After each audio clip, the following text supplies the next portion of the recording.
Historiaren denboralerroa ikaragarri luzea da, benetan luzea. Gaurkoan, historia aurrea zarituko gara, garai luze bezain ezezaguna izan zena. Historia aurrea da lehen gizaki formako pertsonak agertu zirenetik, lehen idazketak sortu ziren arteko garaia. Garai honi buruz dakigun guztia arkeologiari esker dakigu. Lurrazpitik ateratako arrastoak, tresnak, hezurrak aztertu ondoren ateratako informazioari esker. Historia aurrea maiz gizon indartsuekin lotzen dugu, baita animalia handien eizarekin edo tasuarekin ere.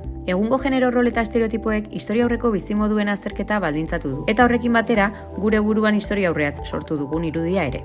Goazen betaurreko morea jartzera eta erantzuni ezaiogun galdera hauei. Nork izatzen zuen? Nork egiten zituen labar margoak? Nork zaintzen zuen?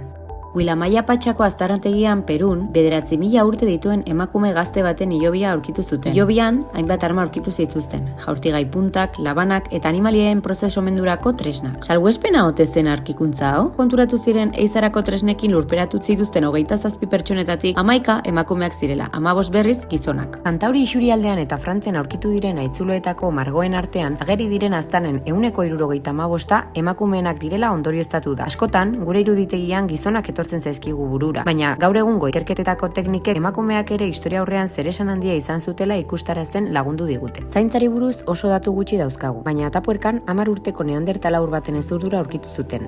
Haurronek antza, jaiotzatik garunaren eta garezurraren garapenean eragina zuen gaitz genetiko bat zuen. Haur hau 10 urtez bizi izan zen, eta horrek ondorioztatzen du zaindua izan zela, ez zutela baztertu, eta bere biziraupenerako laguntza izan zuela. Ikerlariek Benjamina izena jarri zioten.